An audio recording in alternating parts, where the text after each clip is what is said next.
오늘 드린 이 두 찬양이 우리의 진짜 고백이라면, 뭐 우리의 신앙은 사실 더 다른 이야기를 할 필요가 없을 것 같다는 생각이 듭니다. 그냥 주님의 이름이 온 땅에 어찌 그리 아름다운지 가득 찬 하나님의 주님의 영광으로 내게 그냥 기쁨이 되고 감격이 되고, 또 내 안에 있는 그 감격을 세상에 나가서 전하고 싶고, 이 행복을 전하고 싶고, 산 위에 올라가서 이 복음을 외치고 싶은 그런 마음이 있다고 한다면, 우리가 좀 그런 신앙을 회복할 수 있기를 바랍니다. 저와 여러분이 정말 그런 고백이 될 수 있기를 바랍니다. 자유와 권리 그리고 가치. 최근 들어서 목회자 납세 문제를 가지고 좀 이런저런 이야기들이 있었습니다. 교회가 워낙에 그 세상에 좋은 이미지를 갖고 있지 않다 보니까 목사님들이 이제 납세에 대해서 이런저런 이야기를 하게 되면 앞뒤는 빼고 별로 좋지 못해 보이는 부분만 딱 가져다가 편집을 해서 이야기를 하니까 다 그냥 목사는 나쁜 놈 같은 그런 이미지가 없지는 않습니다. 그런데 중요한 것은 어찌됐든 덕을 세우는 것이 가장 중요한 일인데, 그 덕이라고 하는 부분으로 접근을 했으면 하는 생각을 하게 되고, 또 대부분의 목사님들 같은 경우에는 이 부분에 대해서, 납세의 의무에 대해서, 이야기에 대해서 다른 이유가 사실은 없습니다. 좀 부담스러워하는 몇 분들이 좀 목소리가 크다 보니까 그런 이야기들이 나오는 것인데, 어찌됐든 중요한 것은 덕이라고 하는 부분입니다. 덕이라고 하는 부분. 우리는 우리의 신앙생활에 있어서 어떤 부분이 됐든, 목회자가 되었든 성도가 되었든, 덕이라고 하는 것이 가장 중요한 우리 삶의 기준이 되는 그러한 삶을 사는 것이 그리스도인의 본분이다라고 하는 생각을 하게 됩니다. 특별히 오늘 본문은 바로 그러한 덕이라고 하는 것, 무엇이 덕을 세우는 것이고 무엇이 예수 그리스도에게 영광을 돌리는 것인가라고 하는 것을 가장 우선하며 살았던 바울이라고 하는 사람의 삶에 대한 이야기이기도 합니다. 그리고 그의 삶의 방식이라고 하는 것이 또한 우리의 방식이 되어야 할 것이기에 오늘 본문의 말씀을 통해서 자유와 권리 그리고 가치라고 하는 부분을 우리가 함께 살펴볼 수 있기를 바랍니다. 18절에 이렇게 말씀하고 있어요. 그런즉 내 상이 무엇이냐? 내가 복음을 전할 때에 값없이 전하고 복음으로 말미암아 내게 있는 권리를 다 쓰지 아니하는 이것이로다 라고 말씀하고 있어요. 값없이 전하고 권리를 다 쓰지 아니하였다 라고 하는 이 말씀이 이제 어떤 말씀이냐라고 하게 되면은, 사실 이제 이 본문의 앞쪽을 보게 되면 바울이 굉장히 격앙된 어조로 이야기하는 것이 나옵니다. 왜냐하면 바울은 굉장히 성격이 깔끔한 사람이었던 것 같아요. 그래서 조금이라도 어떤 오해의 소지가 있으면 그 모든 것들을 다 내려버리고 그렇게 살기를 원했어요. 그러다 보니까 자신이 복음을 전하면서 사례비를 받는다라거나 하는 것조차도 받지 아니하고 자기 스스로 벌어서 썼습니다. 처자식이 없었으니까 그것이 더욱더 가능했을 것이에요. 그런데 이렇게 이제 자기 스스로 벌어서 쓰다 보니까 한쪽에서는 바울을 보면서 참 바울은 대단한 분이다 라고 하는 이야기를 하게 되지만, 또 한편으로는 어떻게 이야기를 하냐면은 바울이 왜 사례비를 안 받는 줄 알아? 그거는 그 사람이 사도권이 없기 때문이야 라고 이야기를 하는 그러한 사람들이 또 한쪽에 있었어요. 그래서 베드로 봐라, 베드로는 자기 아내하고 같이 돌아다니면서도 다 교회가 그 비용까지 다 부담을 하잖아. 그런데 바울은 자기 혼자 돌아다니는데도 전혀 교회가 부담을 안 해주는 것은 그 사람이 사도권이 없기 때문이야 라고 하는 식으로 이야기를 하는 거예요. 그 이야기를 듣고 나니까 복음을 위해서 최선을 다하고 살았던 자기 자신의 삶에 대해서 내가 이런 빈정거림을 받아야 되는가 라고 이야기를 하면서 그 앞부분에 보게 되면 자신의 사도권에 대해서 논쟁을 하면서, 그러나 내가 그럼에도 불구하고 정말로 자유로 살았던 것은 오직 하나님의 복음만, 그 복음만이 존귀하게 드러나기 위해서 내가 그랬던 것이다 라고 하는 것을 이야기하고 있는 거예요. 그러니까 이만큼 치밀어 오르는 것이 이만큼 보였다가 그 다음에 다시 그것을 누그러뜨리고 다시 그래도 그들이 알아들을 만한 언어로 그들을 설득하고 있는 것이 바로 그런 부분이다라는 것입니다. 오늘의 시대에 바울만큼 사는 분이 가능할까요? 가능하지 않을 것 같습니다. 아무리 노력하고 산다고 해도 바울만큼 사는 것은 어려운 일이겠죠. 제 주위에 적어도 그런 분이 보이는 것 같지는 않습니다. 소문으로도 바울만큼 사는 분은 보이지 않는 것 같습니다. 그런데 바울처럼 살아도 이런 소리를 듣는다라고 생각을 하게 되면 우리 그리스도인들이 아무리 밖에 나가서 내 나름대로 잘 산다고 해도 덕을 세우면서 한다고 해도 이런 소리를 듣는 것, 오해의 소지를 갖고 살아가는 것, 그런 소리를 듣고 살아가는 것은 당연한 것이 세상이다라고 하는 것입니다. 그런데 그러니까 바울이 왜 그렇게 살 수 있었는가라고 하는 것이 이 안에 보이는 부분인데 16절에 내가 복음을 전할지라도 자랑할 것이 없으면 내가 부득불할 임이라 만일 복음을 전하지 아니하면 내게 화가 있을 것이로다 라고 이야기를 하고 있어요. 여기서 부득불이라고 하는 말이 참 중요한데 이 부득불이라고 하는 말은 헬라어로 아난케라고 하는 말입니다. 아난케라고 하는 말은 어떤 것이냐면 억지로 하는 것이다 라고 하는 그러한 의미를 이 안에 가지고 있는데 그냥 억지로 하는 것이 아니에요. 그냥 억지로 하는 것이 아니라 그 뒤에 배경이 하나님께서 명하시는 그 명하심이라고 하는 것이 있어요. 하나님께서 명하셨을 때에 하나님 못하겠습니다 하고 제가 그냥 연하처럼 가버릴 수도 있는 일이죠.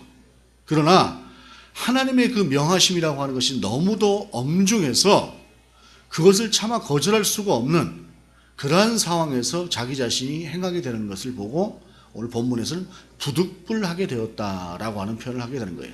그러니까 내가 원해서 막 기쁨이 솟아나고 해서 했다기보다는 하나님께서 내게 명하시는 그 명하심이 너무도 엄중해서 내 것을 결코 가벼이 여길 수가 없고 피할 수가 없어서 하게 되는 것이 바로 이 일이다라고 하는 것을 말씀하면서 복음을 전하지 않으면 내게 화가 있을 것이로다라고 이야기를 하면서 자기 자신이 받은 바 된 사명의 크기에 대해서 이야기를 하고 있다라고 하는 것입니다. 그러면서 바울이 이렇게 이야기를 해요.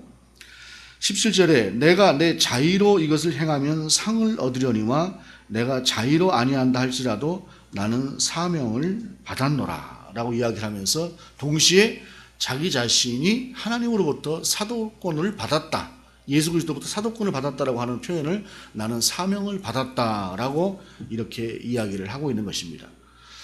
사실 우리가 무엇인가 누군가하고 논쟁을 할 때에도 좀 지혜가 필요한 것 같습니다.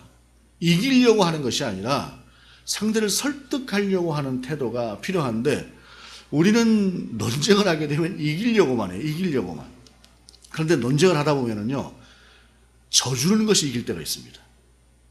그냥 상대 이야기를 들어주고 내가 말로는 지지만 그러나 내가 설득하려고 애쓰는 그런 모습을 주위에 있는 사람들이 보고 오히려 거기에 더 점수를 주는 경우들이 있어요. 그러니까 그리스도인의 대화는 어찌 보게 되면 논쟁에서 이기려고 하는 태도보다는 상대에게 진정성을 보이려고 하는 태도로 나아가는 것, 이것이 오히려 더 옳은 것이 아닐까라고 하는 생각을 합니다. 우리가 가만히 생각해 보게 되면은요, 말 잘하는 사람의 말에 우리가 넘어가지 않습니다.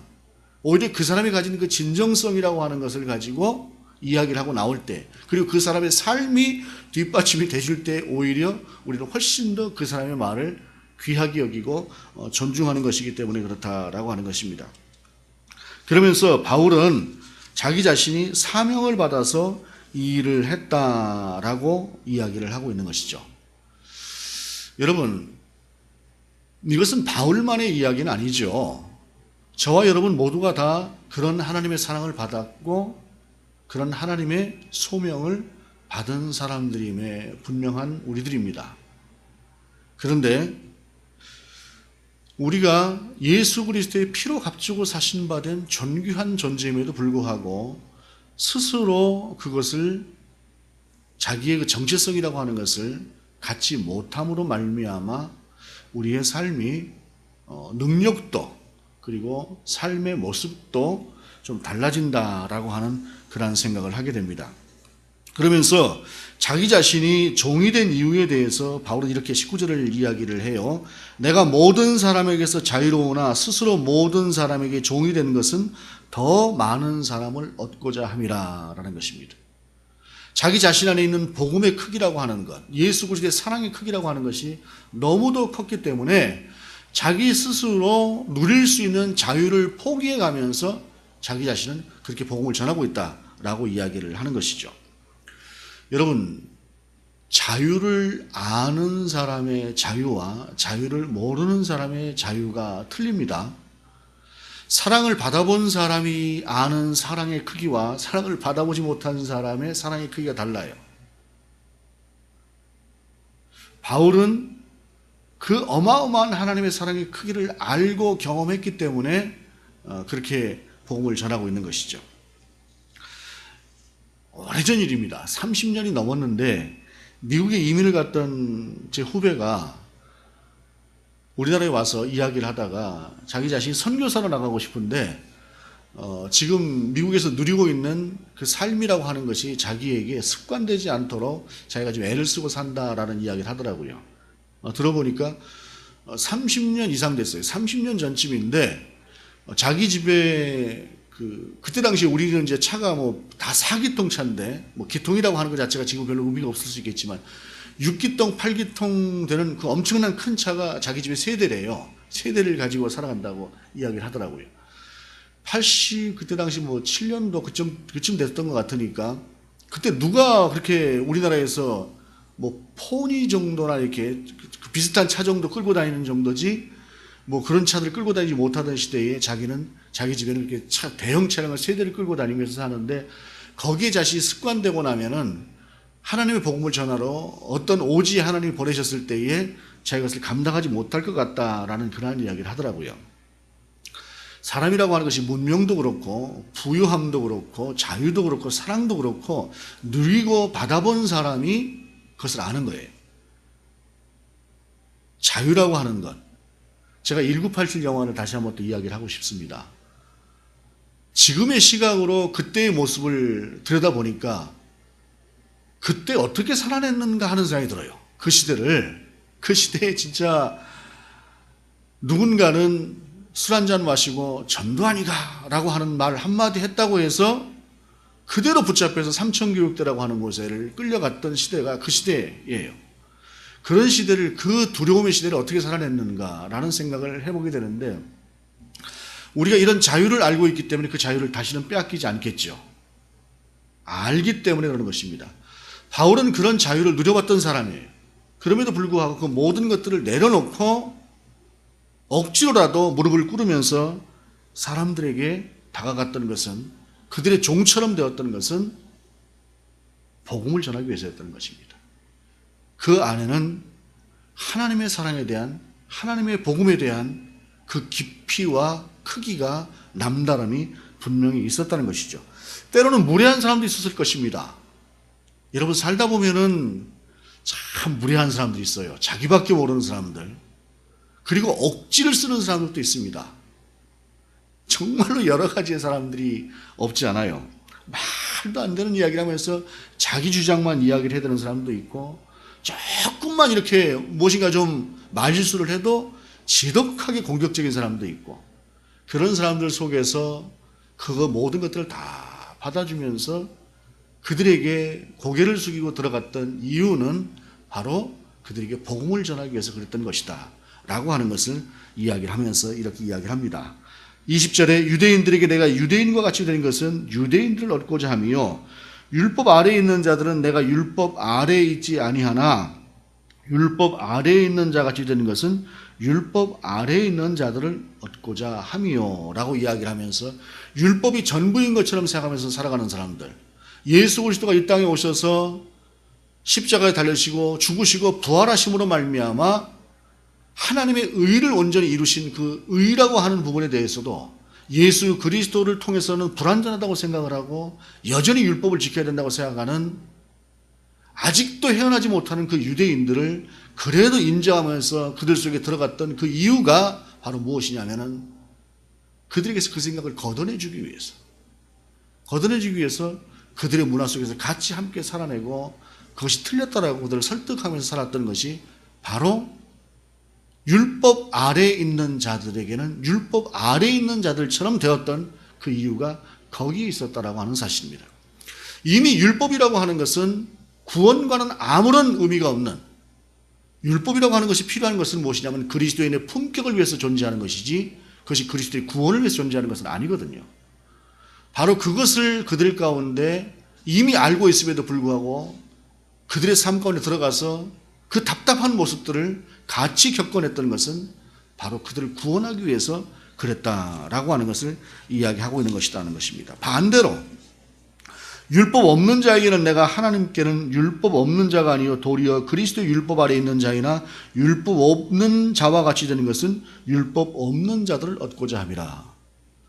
이방인들의 경우 같은 경우에 사는 문화 자체가 너무 틀리게 되면 참 이해가 안 되는 부분들이 있을 수 있겠죠. 문화적인 차이라고 하는 것들이 같은 나라에 살면서도 조금씩 달라서 어떤 경우에는 참 좀 이상하다, 좀 나하고 좀 틀리다 하는 그런 경우들이 있습니다. 같은 나라 안에 살아도.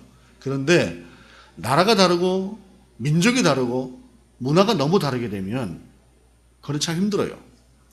바울은 유대인으로 살았기 때문에 유대인이 율법이 구원을 얻는 도구는 아니지만 그러나 유대인의 율법의 어떤 그 문화에 이미 익숙해져 있는 그런 삶을 살았던 사람입니다. 그런데 그것과는 전혀 다른 어떤 이방인들, 그들의 삶 자체 속에 들어갔을 때 그들의 다른 문화도 다 그대로 받아들이면서 그들과 함께 했던 것, 이것도 역시 그들을 구원하기 위한 것이었다는 것이죠. 22절에 약한 자들에게 내가 약한 자와 같이 되는 것은 약한 자들을 얻고자 함이요 내가 여러 사람에게 여러 모습이 되는 것은 아무쪼록 몇 사람이라도 구원하고자 함이니 라고 이야기를 하면서 자기 자신이 그들 가운데 복음을 전하는 사람으로서 최선을 다해서 그들 가운데 들어가기를 원했고 그들 한 사람 한 사람을 구원해내기를 원했던 이야기를 하고 있습니다. 그러면서 바울이 오늘 본문은 아니지만 이러한 바울이 그렇게 될 수 있었던 한 가지의 분명한 모습을 우리 가운데 보여주는 말씀이 있어요. 23절의 말씀입니다. 내가 복음을 위하여 모든 것을 행함은 복음에 참여하고자 함이라. 그리고 27절에 내가 내 몸을 쳐 복종하게 함은 내가 남에게 전파한 후에 자신이 도리어 버림을 당할까 두려워함이로다 라고 하는 27절의 말씀을 통해서 바울이 어떻게 그렇게 살 수 있었는가 라고 하는 부분을 정확하게 들여다볼 수가 있는 것입니다. 바울은 이미 자신이 하나님의 나라의 시민이 되었다라고 하는 사실, 이미 예수 그리스도가 피로 값주고 사신 바 된 존재라고 하는 사실을 분명히 알고 있었지만 그럼에도 불구하고 하나님의 나라에 완성된 하나님의 나라에 대한 가치와 크기가 너무도 크다라고 하는 것을 그가 알았기 때문에 만에 하나라도 내가 넘어짐으로 말미암아 그 나라를 유업으로 얻지 못한다고 한다면 그런 경건한 두려움을 가지고 살았다는 것이 그 크기라고 하는 것을 알았기 때문에 우리가 잘 알거니와 바울은 예수를 믿는 사람들을 핍박했던 사람 아닙니까?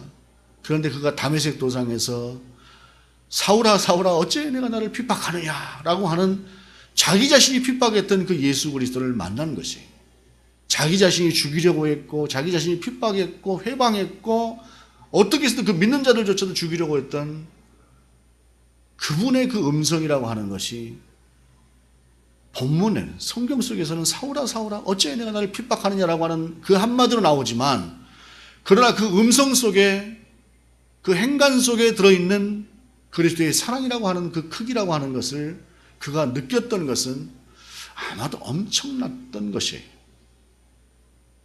그렇기에 그는 그 사랑을 평생을 두고 간직하면서 그 끓어오르는 사랑이라고 하는 것이 간직되면서 그렇게 전했던 것이죠. 물론 한 번으로 그것이 간직되었겠습니까? 그 주님과의 끝없는 그 교제로 말미암아 지속적으로 솟아나는 그 하나님의 사랑. 우리가 아까 찬양했던 여호와 우리 주여 주의 이름이 온 땅에 우리 높으니지요. 그 하나님의 사랑이라고 하는 것이 가득 찬 우주의 세계, 세상의 세계, 그것이 내 속에 가득 채워지는 그러한 사랑이 그 안에 있었기 때문에 자기 자신을 피로 값주고 사신 바 된 그 예수 그리스도의 그 존귀한 그 은혜가 자기 속에서 날마다 넘쳤기 때문에 그는 그런 삶을 살아낼 수 있었다라고 하는 사실입니다.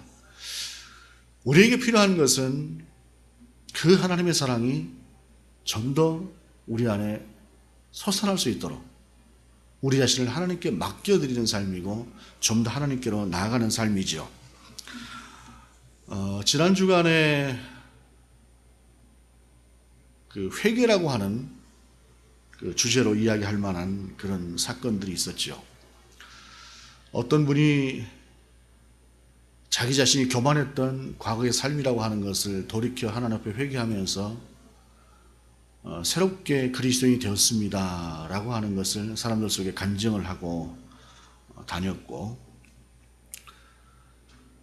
그 사람에게 직접적인 피해를 입었던 한 사람은 그 피해 당사자에게 용서를 구하지 않는 회개가 그것이 회개냐라고 하는 이야기를 함으로 말미암아 참 그리스도인 된 사람으로서, 그리고 목회 현장에서 실제로 그런 나름대로는 진짜 분명히 회개한 사람의 그 회개라고 하는 것을 보면서 그들도 어찌됐든 약물이 한 사람이라고 하는 전제를 두고 보면서 여러 가지의 복잡한 마음이 없지 않았습니다. 그런데 우리 주님께서 하신 말씀 중에 이런 말씀이 있죠. 씨를 뿌리는데 길가에 뿌리는 씨가 있고, 흙이 얕은 돌밭에 뿌리는 씨가 있고, 가시떨기에 뿌리는 씨가 있고, 옥토에 뿌리는 씨가 있습니다. 여러분, 길가에 뿌려진 씨가 살아날 수 없습니다. 흙이 얕은 돌밭에 뿌려진 씨가 뿌리를 내리고 살 수 없습니다. 가시밭에 뿌려진 씨가 그 가시 속에서 뚫고 나올 수 없습니다. 깊이 들어가야 되는 것입니다. 옥토에 뿌려져야 되는 것입니다. 그러기 위해서 필요한 것은 무엇이냐면 지금 아파도 더 들어가야 되는 것입니다. 성경은 분명하게 이야기하고 있습니다. 네가 제단에 예물 드리기 전에 네가 불화한 형제가 있으면 돌이켜서 그에게 먼저 가서 용납을 구하고 돌아와서 내게 예물을 드리라라고 말씀하고 있습니다. 저는 그의 그 회개가 진정성 있는 회개라고 생각을 합니다. 그러나 그것이 진정성으로 하나님 앞에 인정받기 위해서는 더 무릎 꿇는 무릎꿇음과 더 깊은 직접 당사자를 찾아가서 그 앞에 무릎을 꿇고 용납을 구하는 자세까지 포함이 되어야 그것이 진정한 회개를 이루는 것이라고 생각을 합니다. 얕은 물가에서가 아니라 좀 더 깊이 들어가는 것. 그리고 그랬을 때에 우리는 하나님의 사람으로서 성령이 우리 가운데 전해주시는 그 하나님의 은혜를 더 깊이 누릴 수가 있을 것입니다. 이것은 모든 그리스도인들에게 다 해당되어지는 이야기입니다. 얕게, 가볍게, 그것이 아니라 좀 더 깊이 있게 들어가는 것이죠. 그랬을 때에 자유도 권리도 내게 있지만 그러나 그것보다 훨씬 더 큰 가치가 있는 그 하나님의 사랑, 그 하나님의 은혜, 그 안에서 오히려 자기 자신의 자유와 권리까지 다 내려놓고 종이 될 수가 있는 그 힘이, 그 에너지가 바로 거기에서 나올 수 있다고 하는 사실입니다. 여러분, 우리는 좀 더 하나님 앞에 한 걸음 들어가는 그 하나님으로 좀 가득 채워지는 여호와 우리 주여 주의 이름이 온 땅에 그리 높으신지요 라는 그 찬양이 우리 고백이 되고, 세상 모든 곳에 나가서 이 복음을 전하고 싶고 내 행복을 전하고 싶다라고 하는 우리 찬양의 가사처럼 그것이 실제로 우리의 삶이 될 수 있는 저와 여러분의 삶이 될 수 있기를 원합니다. 기도하시겠습니다.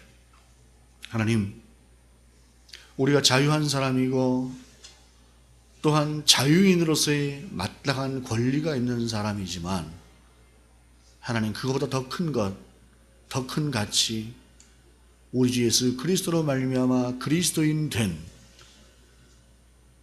무능한 우리, 날마다 죄 가운데 살아가는 우리임에도 불구하고 당신의 독생자를 내어주시면서 피로 값주고 사신 바 된 그 하나님의 사랑, 그 사랑 안에서 그 사랑을 이 땅 가운데 어떻게 빛으로 소금으로 녹여내며 살 것인가를 생각하는 그러한 우리의 삶이 될 수 있도록 인도하여 주옵소서. 좀 더 하나님과 깊이 있는 교제가 이루어지는, 좀 더 깊은 신앙으로 세워지는 우리 모두가 되게 하시옵소서. 예수 그리스도의 이름으로 기도드립니다. 아멘.